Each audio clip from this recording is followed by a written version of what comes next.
Boa noite, eu quero te convidar a ler comigo um trecho tão vital do Evangelho. A gente tem falado, e vamos fazer isso durante esse mês, sobre a cruz de Cristo.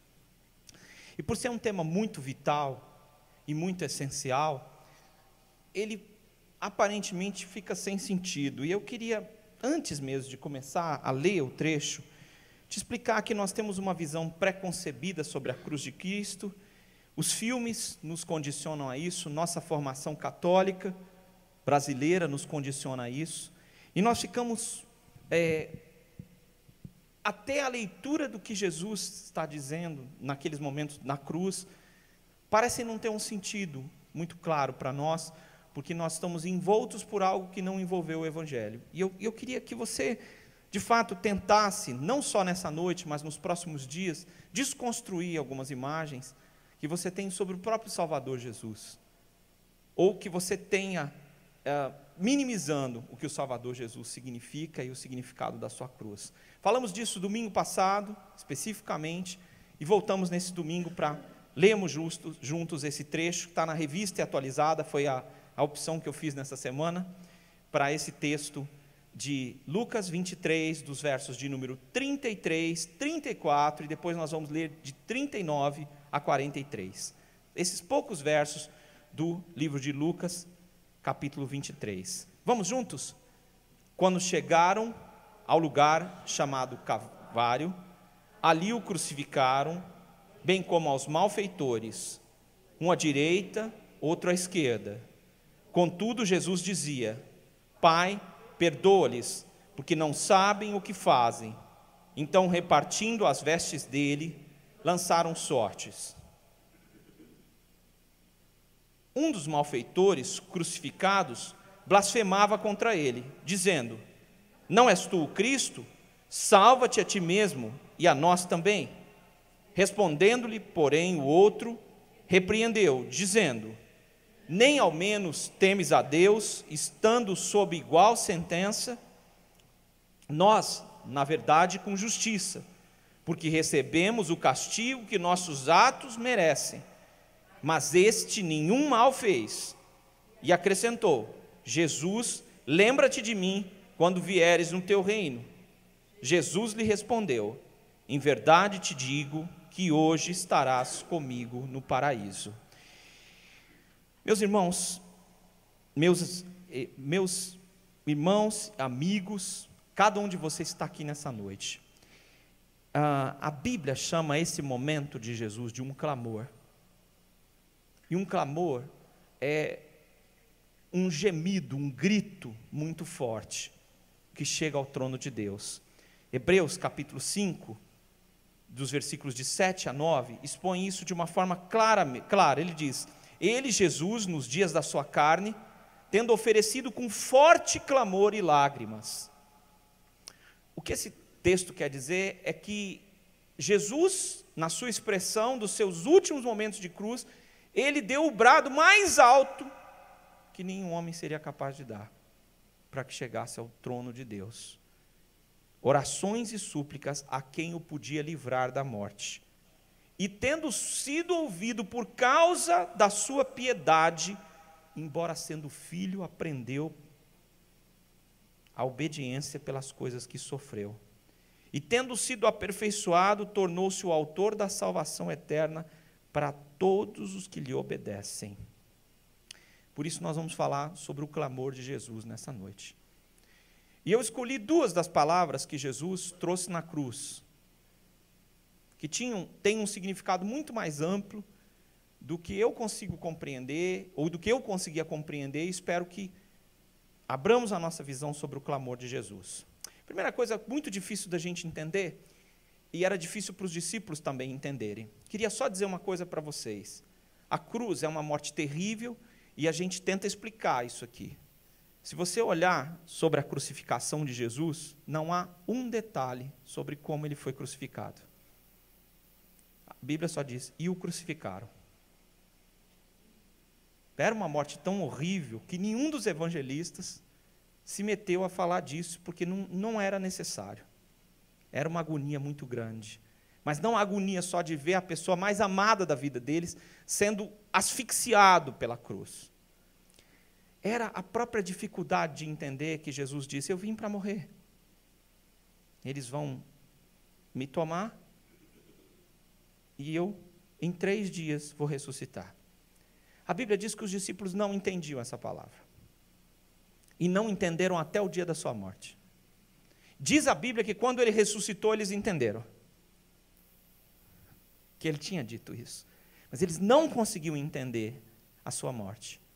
Era impossível para eles entenderem que o Messias, mesmo que a visão deles não fosse a visão messiânica do tempo de Jesus, que os judeus acreditavam no Messias que ia governar Roma, que ia governar o mundo, eles não conseguiam conceber isso.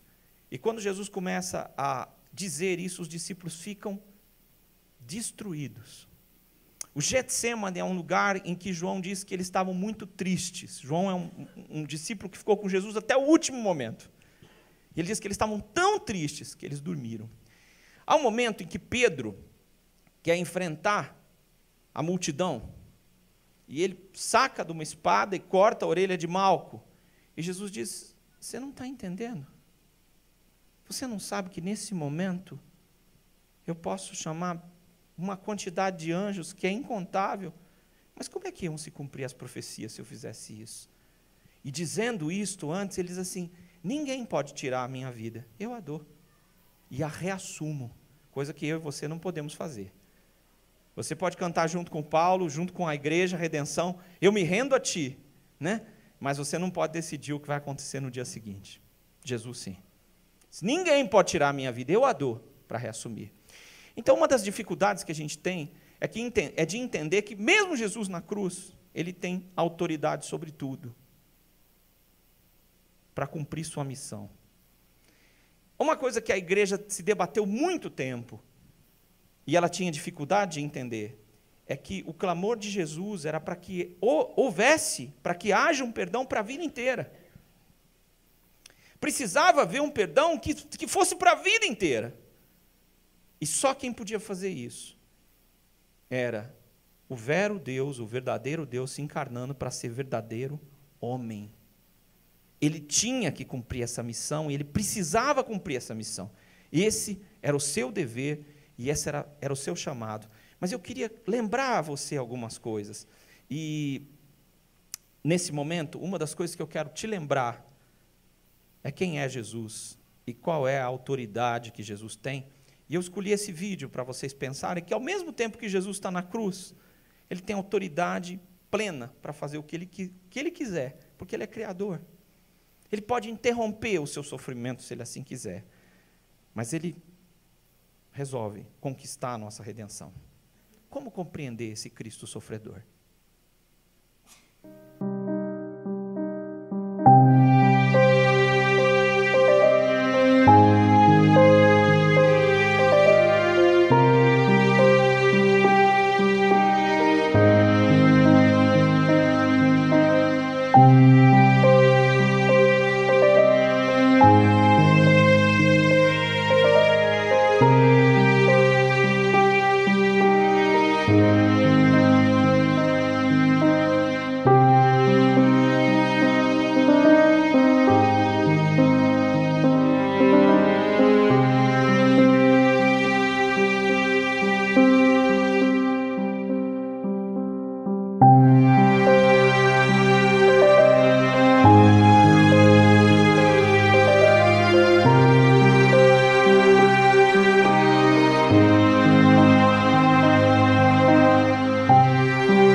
Imagine que no momento em que Jesus está sendo crucificado, ainda assim ele tem toda a autoridade para fazer o que ele quiser. E a gente vai perceber que Jesus vai ser provocado, dizendo: por que você não desce daí? E ele pode fazer isso. Mas ele resolveu no seu plano. E é isso que às vezes a gente não entende. A gente olha Jesus sofrendo e só falta a gente dizer: coitadinho. Porque a gente não entende que Jesus é verdadeiro Deus e que ele está ali na cruz por uma escolha até o último instante. Ninguém pode tirar a minha vida. A morte de cruz de Jesus, assustadoramente ter sido rápida, é porque Jesus resolveu quanto tempo ele ia ficar ali. Qual teria que ser o seu trabalho e até onde teria que ir o seu trabalho redentor? Porque a Bíblia diz que Jesus precisaria sofrer uma única vez para conquistar o nosso perdão. E esse perdão, né, nós estamos pensando agora exatamente sobre, para que haja um perdão para a vida inteira. Esse perdão teria que ser para o passado, para o presente e para o futuro. Se esse perdão não se referisse ao passado, todos os que morreram à espera de Jesus estariam perdidos. Se o perdão de Jesus também fosse para alguns momentos da nossa vida, nós estaríamos perdidos. Imagine se você está na gangorra da salvação, não é uma obra divina, mas é uma obra divina humana, você tem uma parte na sua salvação, é você que vai garantir a sua salvação. E se naquele dia você não estiver tão garantido assim, né? Que é isso que muitos na sua teologia acreditam. Mas a obra redentora de Jesus foi feita de uma única vez, para nos redimir eternamente. E aí é que eu costumo dizer, ninguém perde o que não tem, né? Quem não está preocupado com a sua salvação, não precisa se preocupar mesmo. Quem não tem, não precisa se preocupar. Ninguém é roubado, né, se não tem dinheiro. Não tem jeito. Ele morreu uma só vez. O caráter redentor do Messias estava ali revelado. Quando Jesus diz, Pai, perdoa-lhes porque eles não sabem o que fazem, nós começamos a olhar para aqueles homens que estão crucificando a Jesus, dizendo, olha como Jesus é bom, eles estão pondo um prego no braço dele, e ele está dizendo, perdoa-lhes. Não. Porque os criminosos estão aqui comigo nessa noite, eu e você. Nós somos malfeitores. E a causa da morte de Jesus não foram os que o crucificaram, fomos nós. E era isso que Jesus estava se referindo. Eu quero perdoá-los. Nós não compreendemos o perdão divino. Nós não compreendemos o perdão para a vida inteira. Nosso perdão é muito rápido, se ele existir. Quando nos fazem mal ou não nos fazem o bem que nós esperávamos, nosso perdão desaparece. Imagine o que é perdoar alguém para a vida inteira, de uma forma definitiva. Nós não entendemos o sacrifício de Jesus, porque nós não conseguimos e nunca conseguiríamos nos colocar no lugar dele. Por isso nós não entendemos o que é um sacrifício vicário, alguém que está fazendo isso voluntariamente, tirando a sua vida por sua causa, de forma clara e planejada. Nunca poderemos vivenciar isso porque nós não podemos reassumir a nossa vida, porque nós não temos vida em nós mesmos. Só Deus tem esse poder. Perdoados por Deus, perdoados para sempre. Algumas vezes você levanta de manhã e aquela porção de perdão parece que sumiu. Mas é preciso você entender que se Jesus perdoou você, você está perdoado. Você não está perdoado por um dia, você não está perdoado por uma noite, você está perdoado para sempre. E Ele entregou o seu Filho para concretizar o seu perdão sobre a sua vida. E uma das mensagens mais poderosas da fé em Jesus é o perdão. Perdoa-lhes porque eles não sabem o que fazem. Eu queria te dizer, em segundo lugar, que o clamor de Jesus é para que haja um perdão para a vida inteira. Mas o clamor de Jesus também é para trazer direção aos perdidos. O verso 34, veja o que diz. Contudo dizia, Pai, perdoa-lhes porque eles não sabem o que fazem. E aí nós olhamos para aqueles homens que estão crucificando Jesus e esquecemos que Jesus está se referindo a mim e a você. Eu e você não sabemos o que fazemos. Quanto mais velho você é, mais você pensa em quanto tempo perdido você já empregou na sua vida, em coisas que não deram em nada. Mas não foram coisas rápidas, foram coisas que levaram uma década. Sabe? O brasileiro está ficando esperto. Na Copa não pintou as ruas, não pintou a cara, ele falou, o negócio está fraco. Eu não vou gastar energia, né, em cavalo velho. Não estou chamando a seleção de cavalo velho, mas sei que a credibilidade do brasileiro mudou muito. Depois de 7-1, ele resolveu falar, vou economizar a tinta. É muita tinta para pouco jogo, para pouca Copa. Eu vou economizar. Não vai mais ser assim.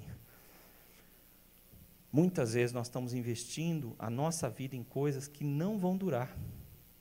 Em palavras, em pessoas que não vão durar. Perdoa-os porque eles não sabem o que fazem. Nós somos essas pessoas que não sabemos o que fazemos. Talvez você que esteja me ouvindo nessa noite seja uma pessoa apaixonada. Eu vou te explicar o que é uma pessoa apaixonada na maneira de viver. A pessoa apaixonada, ele muda de paixões, mas se entrega inteiramente àquela paixão.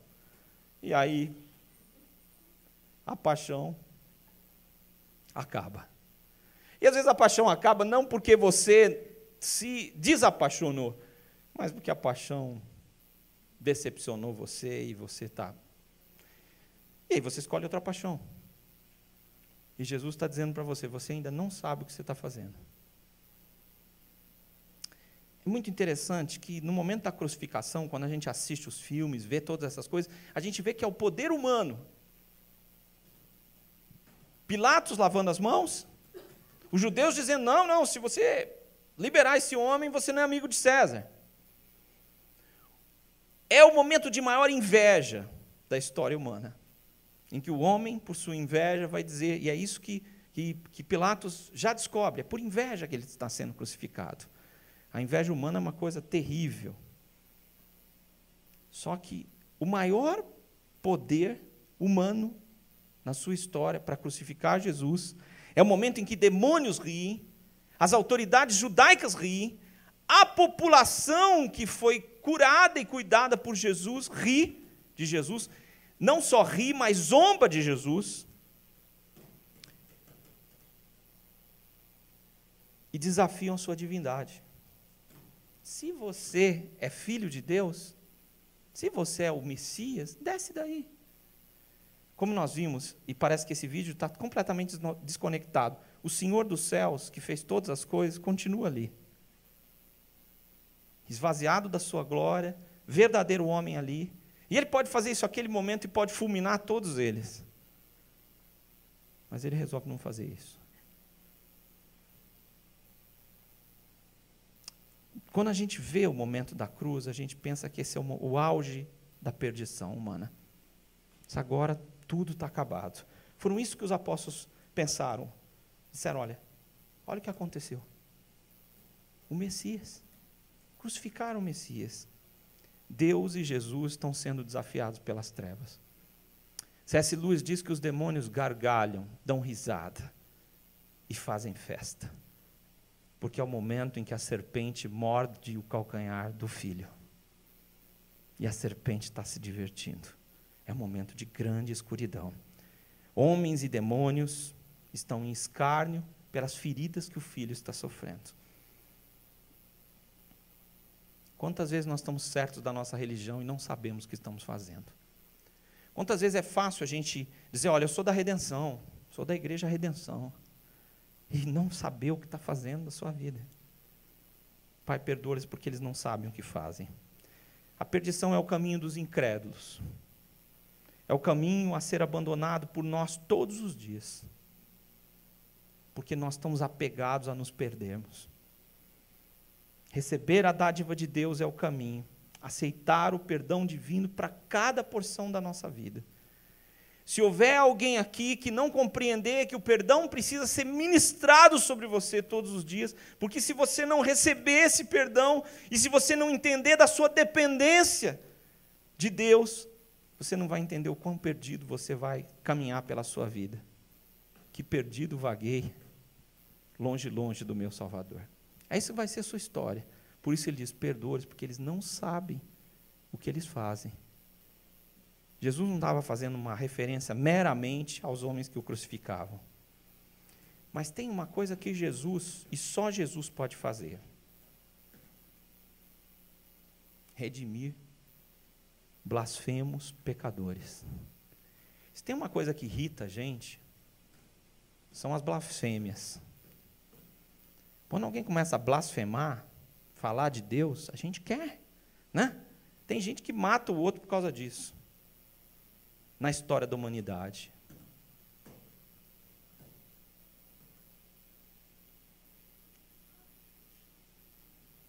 Como é difícil, ou como você pode imaginar, perdoar alguém que está atacando você pelas costas. Eu queria te mostrar uma coisa, que os evangelhos, quando a gente está fazendo essa mostra das primeiras palavras de Jesus, a primeira delas na cronologia dos evangelhos é: perdoa-lhes porque não sabem o que fazem. E aí nós encontramos com 2 pessoas crucificadas com Jesus. E nós, lendo a versão de Lucas, nós percebemos que um é discordante. Mas lendo a versão de Marcos, que nós vamos ler agora, a gente percebe uma coisa um pouco diferente. Tá? O povo que passava por ali gritava insultos e sacudia a cabeça em zombaria.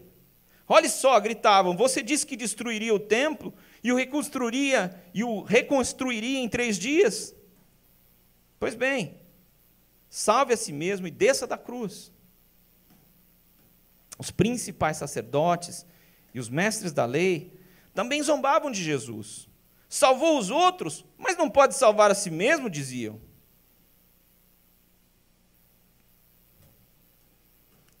Que esse Cristo, o Rei de Israel, desça da cruz agora, mesmo para que vejamos, desça da cruz agora mesmo, para que vejamos e creamos nele. E até os homens crucificados com Jesus o insultavam. Segundo a versão de Marcos, todos estão zombando de Jesus, inclusive os 2 ladrões. Os insultos são o mesmo, é a hora de magicamente provar que ele é o Messias. Os romanos, muito pragmáticos, riem da fé dos judeus.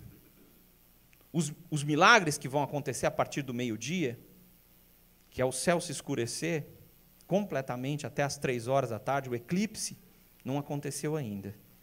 Todos estão zombando de Jesus. E diante da bondade de Deus, ninguém é bom. Ninguém que está sentado aqui, eu muito menos, sou bom. Existem pessoas que ninguém deseja salvar. É assim que nós pensamos.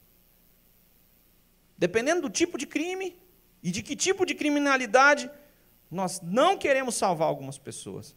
Olhem para o cenário do nosso país. Assustador. Nós vemos a esquerda envolvida com corrupção, e nós vemos a extrema-direita agora dizendo que não houve ditadura. E por que eu estou trazendo isso para vocês hoje à noite? Jamais eu vou dizer a vocês em quem votar ou em quem deixar de votar. Mas existem valores que eu e você não podemos comungar, com corrupção e com ausência de liberdade. Mentir sobre as realidades que o nosso país passou no passado, há décadas, ou acenar favoravelmente à corrupção ou à ausência de uma família constituída por um marido, mulher e filhos, não é o Evangelho. Você não pode, como cristão, estar nas redes sociais negando verdades primárias da fé. Como educador cristão, eu tenho que te lembrar disso. As eleições não estão nada fáceis, não estão. Por isso é que eu digo nessa noite que ninguém é bom diante de Deus. Como salvar esse homem que está rindo dele junto com os outros? Como salvar esse homem que sou eu e você, que rimos dos milagres de Deus, quando Ele quer nos salvar e nos redimir? E escolhemos nos recolher e fazer coro com a massa. Nós queremos que Deus pelo menos salve pessoas menos blasfemas, menos erradas. É visível que, pela primeira vez, o assunto política interessa ao brasileiro, mas interessa a ponto de dar facadas em alguém. Interessa ao ponto de jogar pedra e atirar em quem for. Ou seja, é um interesse sombrio. No mundo não existe salvação plena. Não há nos homens fora de Jesus salvação. Deus deseja salvar o pecador. E isso é incompreensível. Porque o pecador é inimigo de Deus, e ri de Deus, e desafia Deus. E quando é abençoado, diz: dei sorte. Muita sorte. Isso é incompreensível. Por que Deus pode perdoar e como o seu coração é perdoador é incompreensível. Esse é um atributo divino que vem da bondade de Deus, mas é um atributo comunicável ao ser humano. Existem atributos que em Deus não são comunicáveis. A santidade de Deus não é comunicável em Deus, como existe em Deus, a nenhum ser vivo.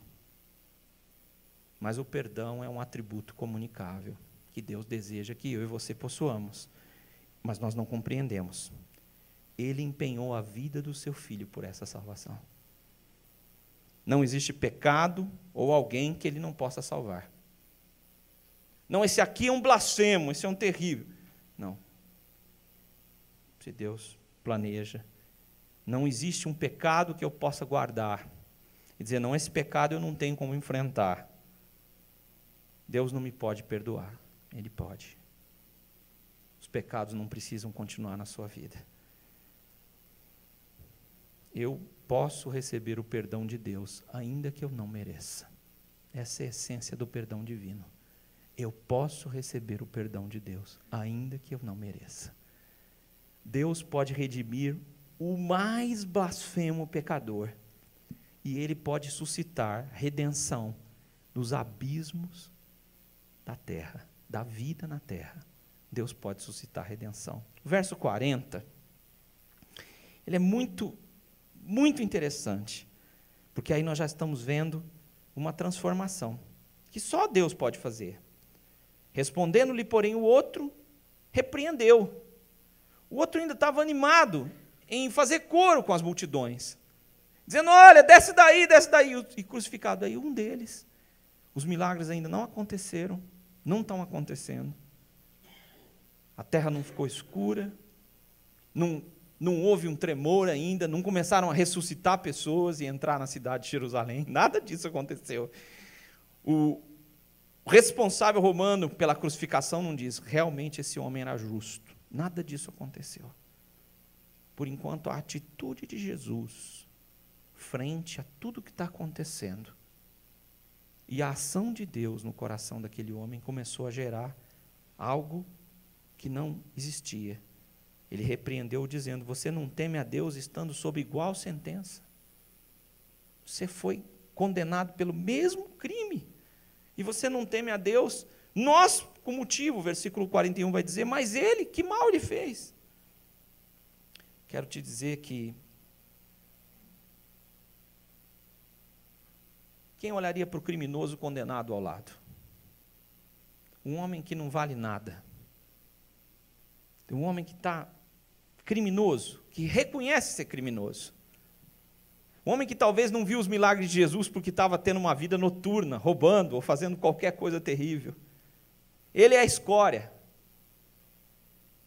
Ele foi esquecido por todos.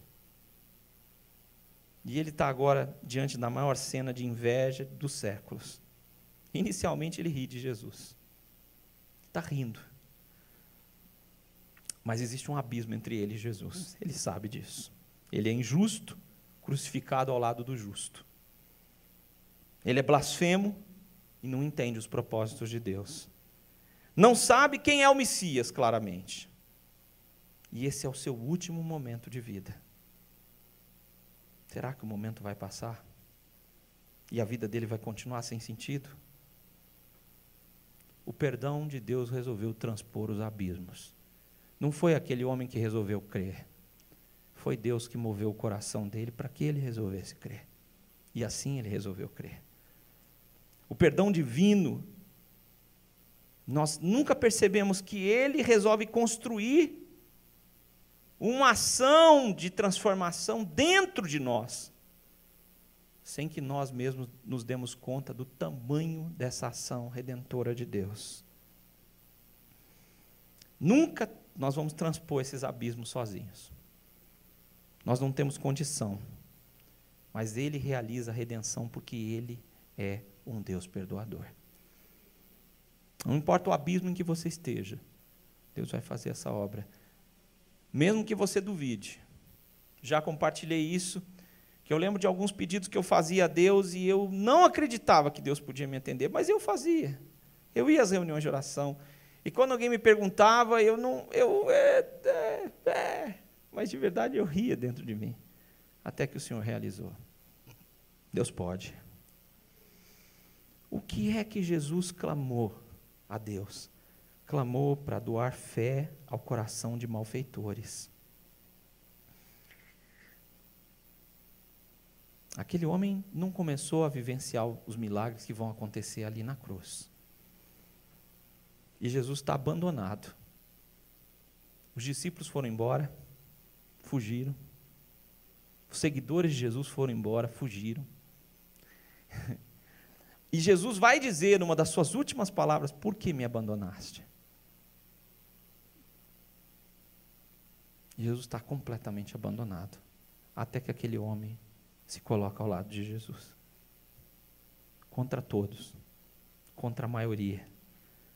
Jesus está ridicularizado, esquecido e desafiado. Desce daí, você não pode?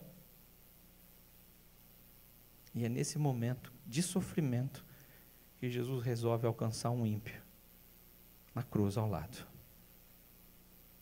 Ele sabe que Jesus é justo. Ele sabe que Jesus é diferente de tudo que ele já viu na vida. Mas o milagre que está acontecendo ainda não é fora, é dentro.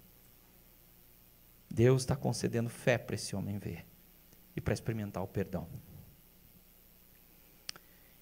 Eu escolhi compartilhar com vocês a história de uma mulher, e agora quando ela vai falar, ela está muito idosa, mas ela é uma holandesa que resolveu refugiar judeus no porão de sua casa.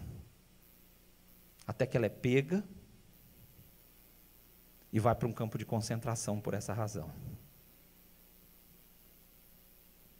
O nome dela é Corrie ten Boom. Eu queria que vocês ouvissem o testemunho dela. When I looked at that man, I said, "Oh Lord, give me a message for this man." And I said to him, "Listen, have you had a whipping?" "Yes." "Was it bad?" "Yes." "Did they bring you to a hospital afterwards?" "No, it wasn't as bad."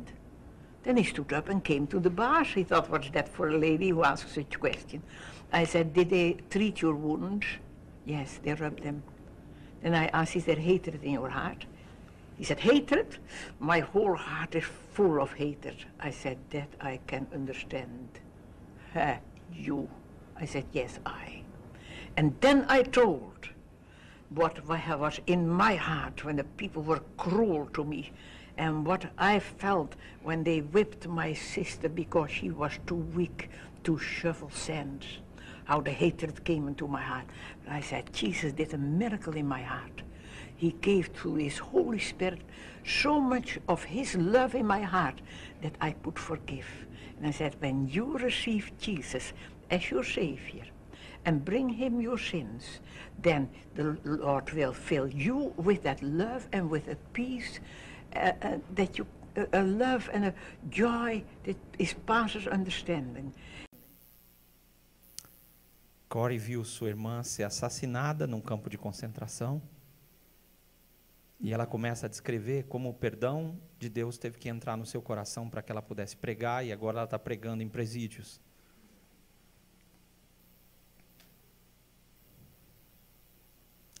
Eu quero te dizer nessa noite que você precisa exercer fé para que você seja perdoado. Talvez você diga, Deus, há coisas no meu coração tão terríveis, nunca vão sair daí. E você não crê que isso vai acontecer. Mas é pela fé. E não pelos milagres fora de você que Deus vai conceder perdão ao seu coração e perdão para outras pessoas. Para que nós vivamos o perdão de Deus é preciso de fé. Muitos acreditam que andar com Deus não precisa de fé. Mamãe e papai ensinaram a ir para a igreja, e eles foram para a igreja até que a igreja deixou de ser igreja, ou deixou de fazer sentido. E eles resolveram não andar mais por fé. Deixam para trás os milagres de Jesus, deixam Jesus para trás, e acreditam que a religião é uma espécie de grupo de crenças que elas têm que aderir, quando elas não conseguem mais aderir a essas coisas e nem crer, porque a sua fé não é mais pessoal. Não dá para ser cristão só por ter valores aparentemente cristãos e ódio no coração.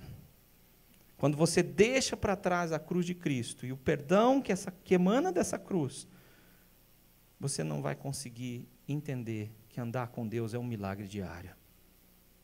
E que precisa acontecer na minha vida, porque eu e você somos malfeitores por natureza. Fazemos o mal. E estamos desgarrados até que Ele derrame fé em nosso coração. Mas quando isso acontece, Jesus se apresenta como Messias para nós. E foi o que aconteceu com aquele homem. Mas eu queria que você alertasse por uma coisa para um homem que começa blasfemando. Versículo de número 42. E eu queria te dizer que o clamor de Jesus é para abrir as portas de um arrependimento completo. Às vezes a gente se arrepende das consequências, mas a gente não quer se arrepender, né, do mal. Ouça as palavras desse homem. Veja os versos de número 41 e 42. Nós, na verdade, com justiça, porque recebemos o castigo que os nossos atos merecem, mas este nenhum mal fez. E acrescentou Jesus: lembra-te de mim quando vieres no teu reino. Todos estão condenando Jesus, mas ele está dizendo: este homem é justo, ele é justo, ele é diferente de nós e dos nossos atos. Ele já está declarando que Deus não é como nós. Ele naturalmente está distante de nós, porque nós somos injustos. Seus atos, os atos de Deus, não são como os nossos. Alguns cristãos se escondem nesse fato e dizem: olha, eu não sou perfeito, porque Jesus é que é perfeito, agora eu sou avacalhado. Não, não é isso que esse homem está dizendo. Ele está dizendo: ele é o justo. Ele está ali na cruz, os milagres provavelmente não começaram a acontecer, mas ele entende que Deus precisa fazer algo na sua vida, seu caráter precisa ser transformado. E aí ele diz a maior expressão que ele poderia dizer: lembra-te de mim. Se ele tivesse dito para Jesus o seguinte: Jesus, estamos nós dois aqui, vamos fazer não desce só, mas me leva junto. Aquele homem vai estar numa agonia muito maior, porque o texto não relata detalhadamente quem é ele, como a vida dele, mas a Bíblia diz que as pernas dele e do outro malfeitor ainda vão ser quebradas, para diminuir o tempo da crucificação, mas não a dor. Vocês imaginam o que é isso? Ele não pede para Jesus, como muita gente está indo aos cultos, para pedir um esposo, uma esposa, não. Ele não pede nem para o sofrimento dele diminuir. Ele usa uma expressão que Deus colocou no seu coração: lembra-te de mim. Mas ele usa uma expressão para quem não consegue se esquecer jamais do seu amor. Ele não pede suavidade, bênçãos ou perdão para os seus crimes. Pede a Deus que não se esqueça dele. Talvez, meu irmão, minha irmã, você tem coragem de dizer: Deus, não se esquece de mim? Às vezes você está tão aflito que você pode até dizer isso para Ele.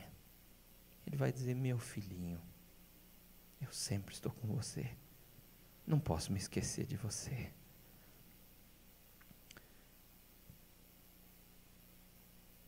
Terceira expressão que ele usa, que mostra um arrependimento completo, que é o que Jesus quer fazer. Ele diz: quando vieres no teu reino, lembra-te de mim. Ele já entende que o reino de Jesus não é aquele. não é o dos romanos. Ele entende que o reino de Jesus não é o reino dos judeus e das autoridades judaicas que têm prazer na agonia de um homem sofrendo. Não, ele entendeu que o reino de Jesus, por mais que ele não saiba em profundidade o que é, ele entende que é um reino diferente. E hoje em dia, os religiosos não entendem isso. Tem gente que acha que o reino de Jesus é desse mundo. É por isso que eles estão montando fábricas religiosas, tentando ganhar dinheiro, tentando fabricar a fé ou vender as bênçãos de Deus para poder enriquecer. O reino de Jesus não é desse mundo. Não é desse jeito. Ele entendeu isso. Vai ser glorioso como aquele homem nunca seria capaz de ver até aquele momento. Mas eu acho muito interessante que Jesus diz o seguinte: ele já conheceu o rei, porque ele está falando de um reino, e ele já sabe que o rei está ali. E ele diz o seguinte: os cristãos, muitos cristãos, perderam a visão de quem é o seu rei. Hoje falamos muito disso, reina em mim. Mas muitos perderam a noção desse reino. E de quem é esse rei? Porque o rei está a nosso serviço. E não nós estamos a serviço dele. O nosso rei está entronizado, mas ele sofreu tudo por mim e por você. A resposta de Jesus é: hoje mesmo estarás comigo no paraíso.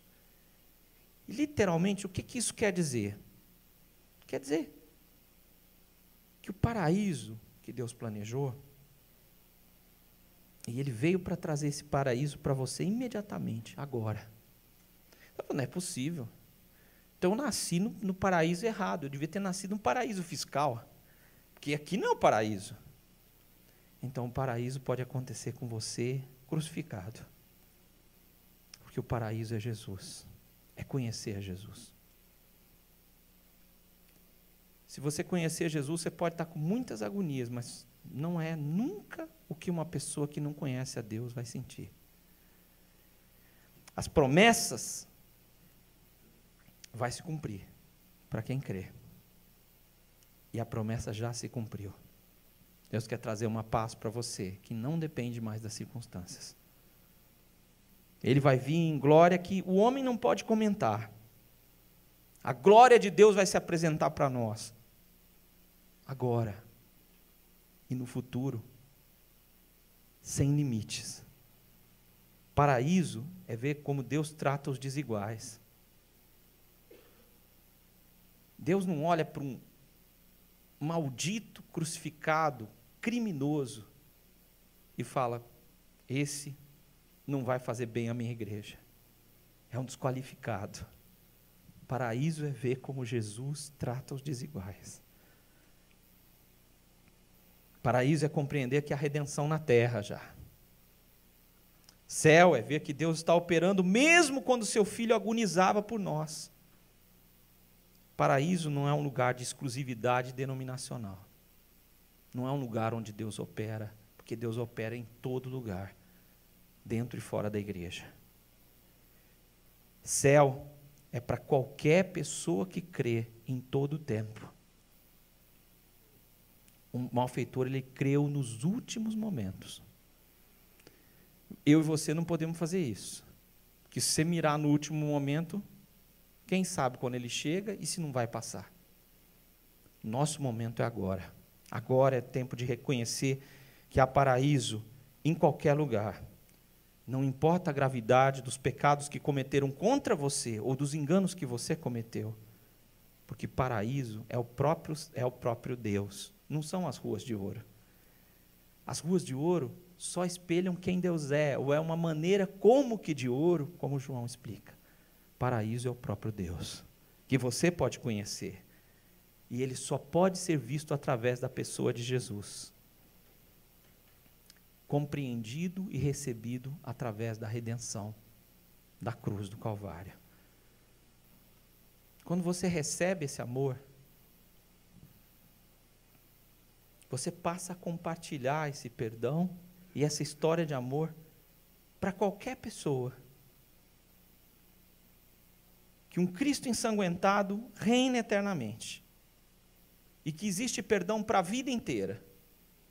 Não existe perdão para algumas ocasiões, mas Ele veio trazer paraíso para você, que pode ter perdas terríveis agora com você, pode estar vivendo momentos terríveis, pode estar numa verdadeira crucificação, em que você acha-se malfeitor ou se acha inocente. Mas Deus pode trazer um perdão para você e uma resposta, que é a presença dEle, que vai trazer paz ao seu coração. E não pensem, brasileiros, nós devemos votar, por exemplo, com a maior consciência. Mas a paz que eu e você podemos ter depende desse Redentor. E essa paz, essa redenção, nós temos que espalhar depois que outubro acabar. Nós temos que fazer diferença nesse mundo. E sair dizendo, o Messias ressuscitou. É isso que nós celebramos quando a ceia do Senhor vai ser oferecida nessa noite. Como uma manifestação, não de um momento em que eu vou confessar os meus pecados, mas como um momento de reconhecimento que eu fui conquistado pela pessoa do Senhor Jesus e que Ele me redimiu. A todos aqueles que assumiram o compromisso de ser seguidores de Jesus, batizaram-se, ou seja, publicamente se expuseram a essa graça de Deus. Você é convidado a participar da ceia do Senhor. Ela é uma manifestação simbólica do que Cristo fez por você e por mim. O que eu queria nessa noite, para concluir essas palavras, é que muitas vezes nós temos uma visão circunstancial do sacrifício de Jesus. E o sacrifício de Jesus não foi circunstancial, jamais foi. A Bíblia diz que ele teve que acontecer nos céus, na terra e nos céus, para com a sua obra nos redimir eternamente. Achar que as palavras de Jesus eram dirigidas aos homens que faziam mal a ele é não compreender a obra redentora de Jesus e ficar chorando num filme passageiro que enfatiza sofrimentos físicos, quando o sofrimento de Jesus mais poderoso foi se fazer pecado por mim e por você, Ele que jamais pecou. E eu queria que nesse momento, antes de participarmos da ceia do Senhor, você não confessasse seus pecados, mas lembrasse, ou rememorasse, ou decidisse qual é o papel que você quer ter em relação a essa cruz. Qual é a relação que você quer ter com esse sacrifício de Cristo? Como você vai viver? Que tipo de arrependimento você tem ou terá? É sobre isso que eu gostaria que você passasse um tempo em oração, silenciosa, pensando no seu coração qual caminho você vai seguir. Nós fizemos tantas promessas cantadas nessa noite, nós falamos tantas coisas para Deus, você disse tantas coisas para o Senhor hoje, espero. Ele ouviu. Espero que você também tenha ouvido, como eu também, o seu grande plano de redenção para a sua vida. Vamos orar? Papai Santo, que grande amor o Senhor teve por nós, Senhor, e que perdão que nós não conseguimos dizer, Senhor Deus, a dimensão o Senhor conquistou na cruz por nós. Que paraíso, Senhor, é te conhecer, mesmo no meio de crucificação e de coisas tão difíceis. Num tempo tão difícil quanto o nosso país está vivendo, Senhor, de extrema esquerda e extrema direita, falando coisas que negam aquilo que nós cremos. E nós precisamos, Senhor Deus, não encontrar um partido que vá resolver nossos problemas, nós precisamos entender que, como Jesus, nós viemos para andar nessa terra e sermos pacificadores, trazer paz, Senhor. Que nós também possamos nos expressar, Senhor Deus, politicamente, mas acima de tudo, como filhos do reino, Pai, sem ter medo, porque o Senhor levou o medo na cruz, Senhor. Em nome de Jesus, vão em paz, agora para suas casas, para a sua vida, para que a graça de Jesus tome conta de tudo que vocês são e de tudo que vocês fizerem, de tal forma que vocês vivenciem o amor de Deus, que perdoa todos os seus pecados, mas que muda a relação de vocês com todas as pessoas, pelo poder do Espírito Santo, Consolador, transformador. Que venha a bênção de Deus sobre vocês, hoje e para todo sempre. Amém.